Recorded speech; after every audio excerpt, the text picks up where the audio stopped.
भैया कि गेंद जो है यमुना जी में चली जाती है। बोलो वृंदावन बिहारी लाल की जय। अब तो श्रीदामा कहने लगा लाला मुझको मेरी गेंद चाहिए। अरे वो गेंद कैसे आ सकती है महाराज, मैं काली दाई में चला जाऊंगा।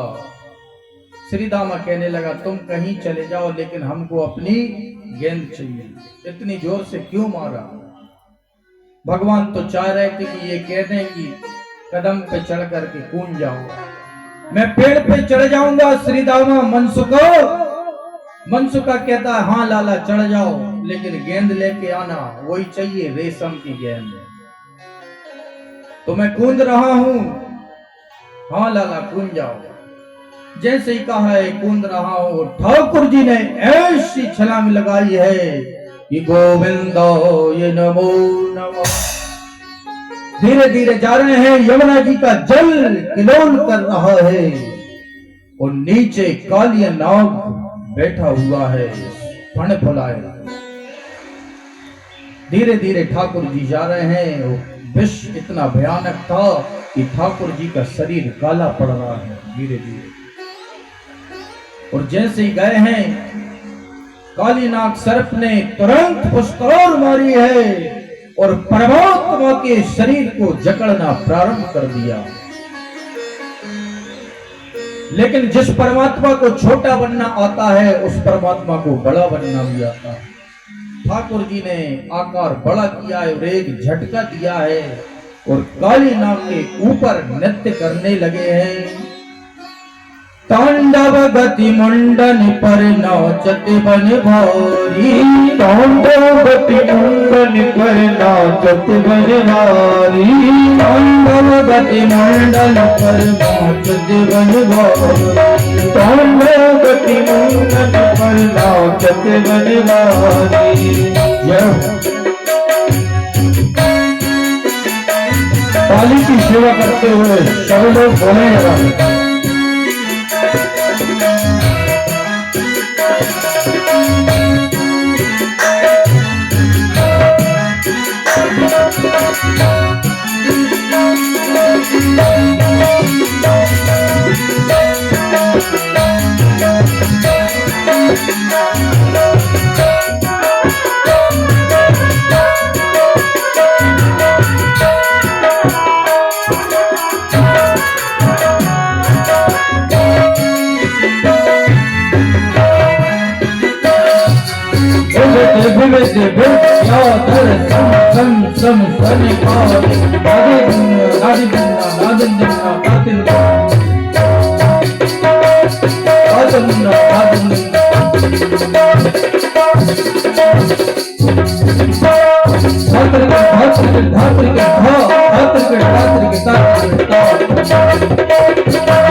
बहुत सुंदर तबला वादन, जोरदार ताली बजाइए।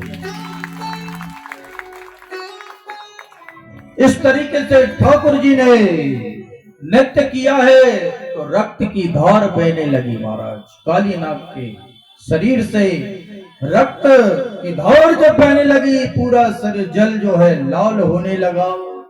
अब तो कालीनाग की जो पत्नी है वो स्तुति करने लगी। न्यायो हि दंडा कृतिकिल विशेष में तवावतारो कलिने गृहाय रिपुसुतानां अपितुल्य दृष्टे धस्से धमंदन मेवानुशंसन। कालिना की पत्नी कहती है, हे प्रभु हमारे पति देवता को छोड़ दीजिए। भगवान कहते हैं कि देवी आप तो बहुत अच्छी हो, लेकिन आपके पति इतना घमंडी है, इतना अभिमानी है कि वो झुक नहीं रहा है। बोलो राधे राधे। कुछ लोग रहते हैं वो झुकना नहीं चाहते, बांस की तरह। लेकिन ध्यान देना, शास्त्र में लिखा है झुकता वही है जिसमें जान होती है, और अकड़ तो मुर्दे की पहचान होती है। अकड़ तो मुर्दे की पहचान होती है। झुकता वही है जिसमें जान होती है। नीति में लिखा है जिस व्यक्ति में ज्यादा गुण होंगे वो विनम्र मिलेगा, जिसमें ज्यादा विद्वत्ता होगी, ज्यादा गुण होंगे, वो आपको विनम्र मिलेगा। और जिसमें ज्ञान नहीं है वो अकड़ता है, अभिमान रहता है उसमें। बांस टूट जाएगा लेकिन झुकता नहीं है। भगवान कह रहे हैं कि तुम्हारा पति अभिमानी है, तुम तो बहुत अच्छी हो। कालीनाग कहने लगा, नहीं प्रभु इसमें मेरी कोई गलती नहीं है, इसलिए मैं झुक नहीं रहा हूं। ध्यान देना, यहां पर भगवान से दो बात हुई है कालीनाग की। कालीनाग कहने लगा, प्रभु एक बात बताइए, सारी सृष्टि को कौन बनाता है? भगवान कहते हैं मैं बनाता हूं। सृष्टि में सर्पों की रचना किसने करी? भगवान कहते हैं कि मैंने करी। कालीनाग कहता है सर्पों के अंदर विष किसने दिया? भगवान कहते हैं कि मैंने दिया। तो कालीनाग कहता है जब आप ही ने विष दिया है तो इसमें मेरी क्या गलती है? बोलो राधे राधे। भगवान मुस्कुराने लगे और कहा कि बात तो ठीक है, लेकिन तुम अब यमुना जी में नहीं रहोगे, रमणक द्वीप को चले जाओ। इस तरीके से ठाकुर जी ने अपने चरण चिन्ह कालीनाग को दी है और कालीनाग रमणक द्वीप को चला जाता है। बोलो भक्तवत्सल भगवान की जय। जो व्यक्ति इस कथा को श्रवण करते हैं उनके सारे पाप नष्ट हो जाते हैं। बोलो भागवत महापुराण की। आगे चल करके सुखदेव स्वामी कहते हैं, राजा परीक्षित एक बार भगवान श्री कृष्ण ने सुंदर बंसी का निनाद किया है, और परमात्मा की जब बंसी बजती है तो सारी ब्रज की गोपियां ने उस बंसी को सुना है। और बंसी का क्या चमत्कार है, एक कवि ने लिखा, बड़ी सुंदर पंक्तियां। घनश्याम तेरी बंसी पागल कर जाती है, मुस्कान तेरी मीठी हमको भा जाती है। घनश्याम तेरी बंसी पागल कर जाती है, मुस्कान तेरी मीठी हमको भा जाती है। मुस्कान तेरी मीठी हमको आती है। घनश्याम तेरी मुरली पागल कर जाती है, श्याम तेरी बंसी कर जाती है। मुस्कान तेरी मीठी हमको भा जाती है, मुस्कान तेरी मीठी हमको भा जाती है। सारे की सेवा करते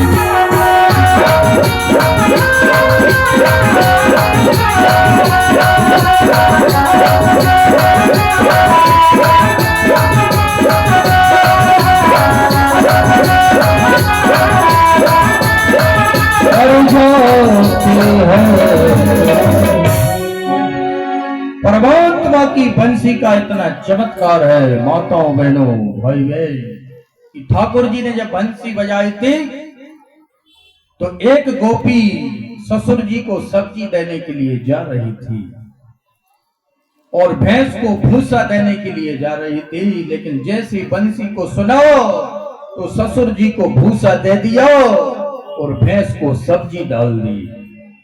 बोलो राधे राधे। ये बंसी का चमत्कार। एक गोपी डेंटिंग पेंटिंग कर रही थी, हाथों में पहनने वाली चूड़ी को गोपी ने जैसे बंसी को सुना पैर में पहनने लगी और पैर में पहनने वाली चीज को हाथों में पहनने लगी। ये बंसी का चमत्कार।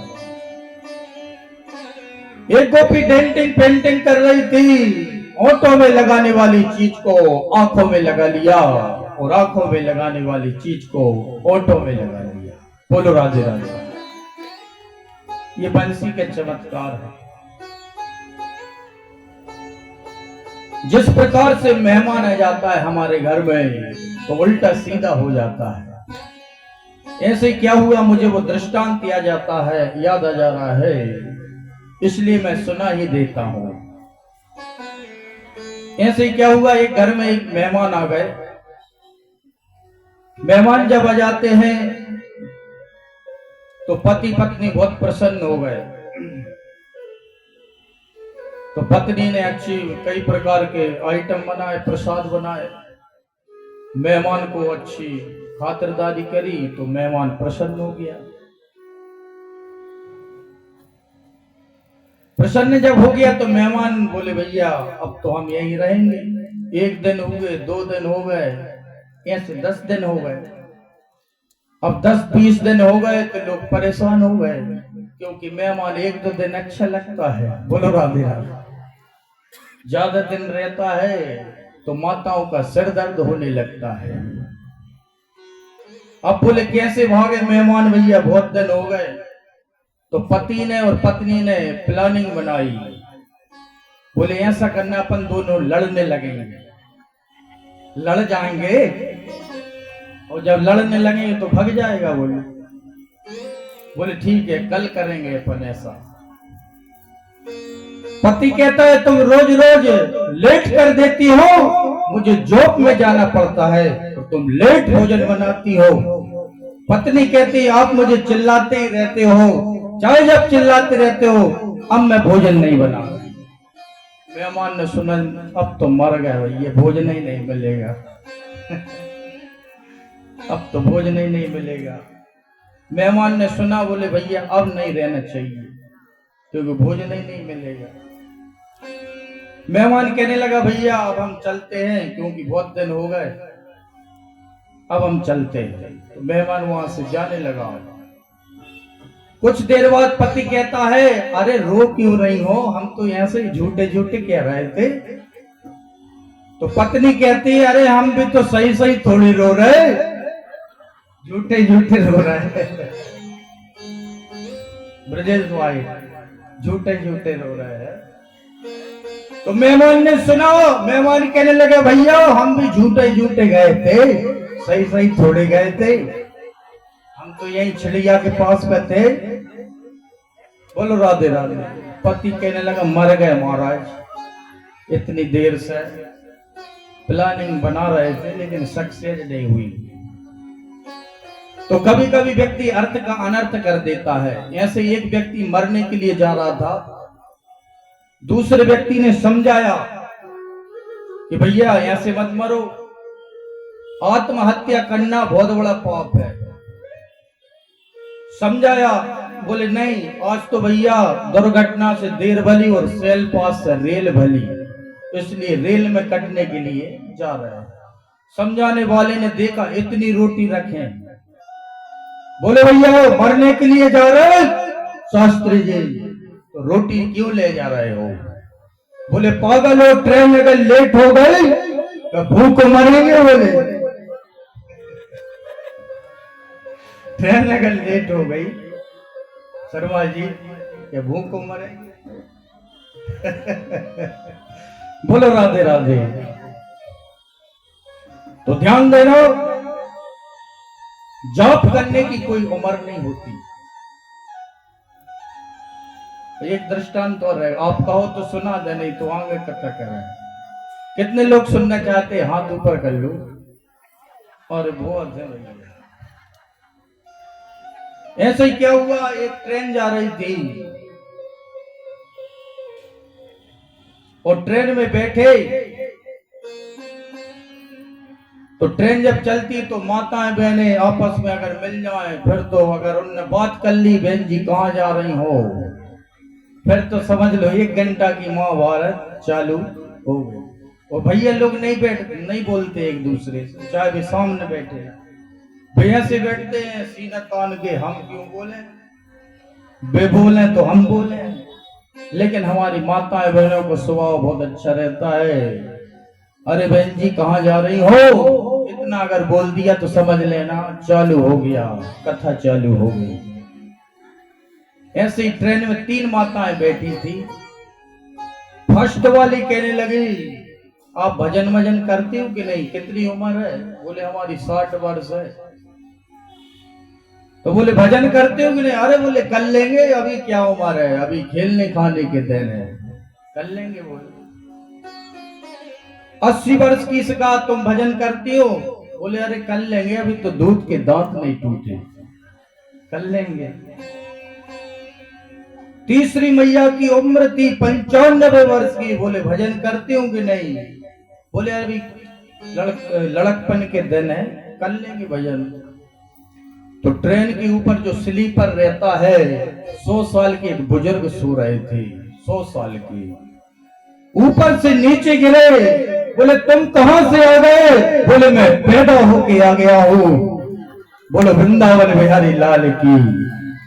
बोले क्यों? बोले जब तुम इतनी सी बन सकती हो तो मैं पैदा नहीं हो सकता क्या? बोलो राधे राधे। तो भजन की कोई उम्र नहीं होती, इसलिए भजन ज्यादा से ज्यादा करना चाहिए। बोलो वृंदावन बिहारी लाल की जय हो। घनश्याम तेरी मुरली पागल कर जाती है, घनश्याम तेरी मुरली पागल कर जाती है, घनश्याम तेरी मुरली पागल कर जाती है। सोने की अगर होती न जाने क्या करती, सोने की अगर होती न जाने क्या करती। रघुदास के हो करके, रघुदास के हो करके इतना सड़काती है, श्याम तेरी अलसी पागल कर जाती है। सारी की सेवा करते हो, बोलो हाथ ऊपर करके।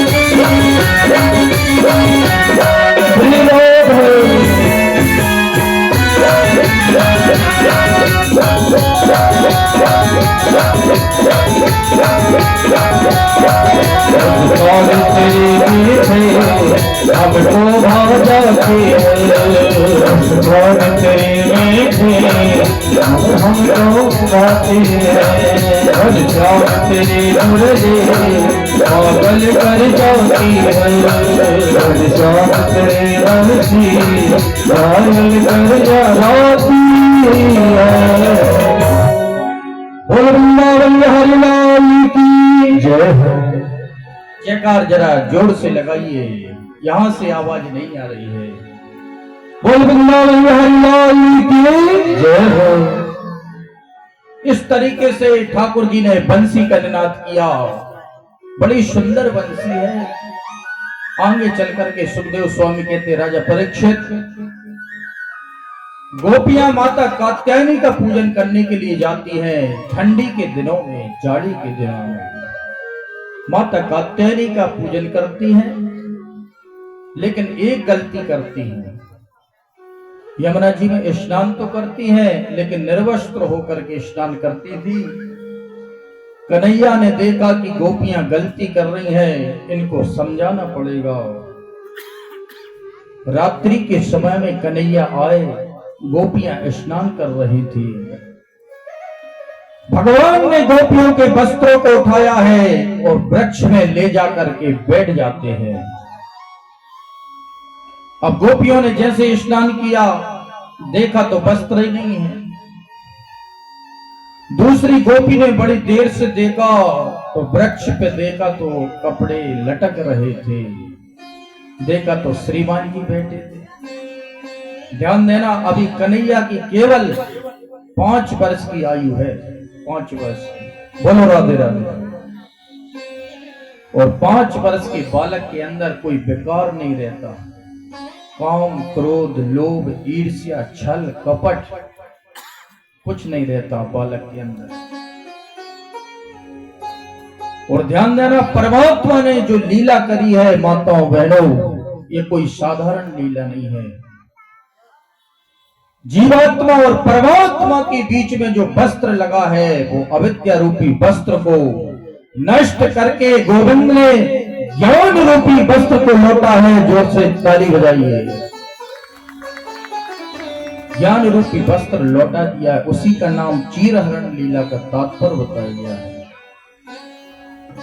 गोपियां कहती हैं, श्याम सुंदर ते दास्य करभामे तवोदितं देहि वशंसि धर्मज्ञ नोचेत्र के प्रभाव महे।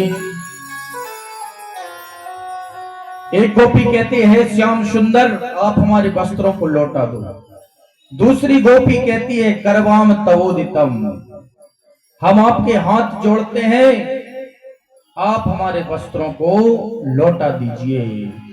तीसरी गोपी कहती है, क्षत्रिय स्वभाव की, यदि आपने हमारे वस्त्रों को नहीं लौटाया तो हम राजा से शिकायत कर देंगे। नोचेत राके ब्रुवा महे। लेकिन ब्राह्मण स्वभाव की गोपी कहती है, क्योंकि ब्राह्मण तो हमेशा धर्म की बात करते हैं। अरे भैया आप तो बहुत धार्मिक हो, इसलिए गोपी कह रही है, प्रभु आप धर्म को जानने वाले हो, इसलिए आप हमारे वस्त्रों को लौटा दीजिए। बोलो वृंदावन बिहारी लाल की, लौटा दीजिए। भगवान ने कहा ठीक है, वस्त्र तो लौटा दे रहे हैं, लेकिन आज के बाद कभी निर्वस्त्र होकर के स्नान नहीं करना, क्योंकि वरुण देवता का अपमान होता है और दूसरी लौकिक दृष्टि से भी ये गलत है। आज ठाकुर जी ने ज्ञान दिया है गोपियों को, सुंदर कथा है। आगे चलकर के सुखदेव स्वामी कहते, राजा परीक्षित अब हम उसी प्रसंग पे चलते हैं जिस प्रसंग के लिए आप बहुत देर से बैठे हैं सभी लोग, श्री गोवर्धन जी महाराज की कथा पर। एक बार माता यशोदा ने सुंदर रसोई में प्रवेश किया। ध्यान देना, रसोई की सेवा कोई साधारण सेवा नहीं है। हमारे गुरुदेव कहते हैं वृंदावन में कि जो रसोई बनाते हैं, यदि रसोई बनाते समय माताएं बहनें ठाकुर जी का नाम स्मरण करती हैं और रसोई बनाती हैं तो करोड़ों गुना फल की प्राप्ति होती है। जोर से ताली बजाइए। करोड़ों गुना फल की प्राप्ति होती है नाम संकीर्तन करते हुए।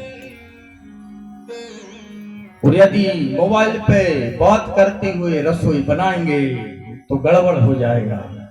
भूल राधे राधे। क्योंकि आजकल फोन बहुत आते हैं और कलयुग फोन में भी विराजमान है। ध्यान देना, क्योंकि लोग रहते कई हैं और बताते कई हैं, तो ये कलयुग ही तो है। और कथा सुनोगे तो फोन आ जाएगा, क्योंकि कलयुग नहीं चाहता कि आप कथा सुने। बोलो राधे राधे। कथा सुनने जाना था 1:30 बजे और हम लोग आ पाए 3:30 बजे फोन आ गया था, क्योंकि कलयुग व्यवधान कर देता है कि तुम ना पहुंच पाओ कथा में, इसलिए लेट आए आप लोग। बोलो राधे राधे। इसलिए आज माता यशोदा ठाकुर जी का नाम संकीर्तन कर रही हैं और 56 प्रकार के भोग बना रही हैं। कौन कौन से भोग बना रही हैं? खुरचन है, खीर मोहन, खीर सौर खुरमी, खीर खजला जलेबी, कलाकंद बालूशाही है। खुरचन बना रही हैं, खीर मोहन बना रही हैं माता यशोदा, जलेबी, कलाकंद, पेड़ा, रसगुल्ला, रबड़ी, पेड़ा रसगुल्ला संग रबड़ी सुहाई है। भुजिया नमकीन सेब गोटिया सकल पारे, नमकीन बनाया है, भुजिया बनाई है, समोसा पापड़ पकौड़ी पकाई है। मधुप श्याम नंद बाबा यशोदा सब सामग्री, लेकर के गिरिराज राज भोग में सजाई है। ऐसे 56 प्रकार के भोग बनाए थे माता यशोदा ने। तो कन्हैया ने कहा कि आज इतने प्रसाद क्यों बन रहा है मैया? माता यशोदा ने कहा जाओ अपने बाबा से पूछो। नंद बाबा कहते हैं आज के दिन महाराज इंद्र देवता का पूजन होता है, इसलिए आज हम उनकी पूजा करेंगे। भगवान कहते हैं क्या कभी इंद्र देवता ने आपको दर्शन दिया है? बोले नहीं महाराज। मैं आपको विश्वास दिलाता हूं कि मेरा देवता आपको प्रत्यक्ष होकर के दर्शन देगा। आप गिरिराज जी महाराज का पूजन करिए, आज से प्रारंभ कर दीजिए, क्योंकि कर्मणा जायते जंतु, कर्मों के आधार से व्यक्ति का जन्म होता है और कर्मों के आधार पर व्यक्ति की मृत्यु होती है। नंद बाबा को 2 श्लोकों में उपदेश दे दिया ठाकुर जी ने। तो नंद बाबा कहने लगे ठीक है लाला, पूजा तो हम कर लेंगे, लेकिन हमारो देवता अगर रुष्ट है गयो तो हम क्या करेंगे? बोले महाराज मेरो देवता आप सबन की रक्षा करेगो, आप तो तैयारी करें।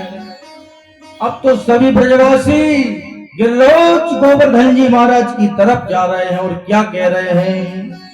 ओ मैं तो गिरिवर, ओ मैं तो गोवर्धन को जाओ मेरे वीर नयनों ने मेरो मनवाओ। मैं तो गोवर्धन के जाओ मेरे वीर नयनों ने मेरो मनवाओ। मैं तो गोवर्धन को जाओ मेरे वीर नयनों ने मेरो मनवाओ।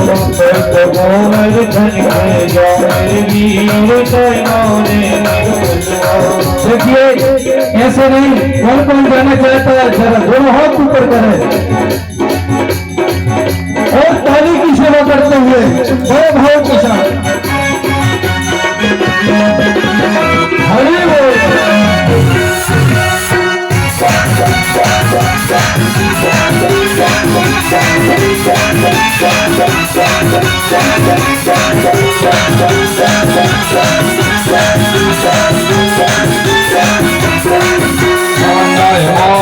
मेरो मनवा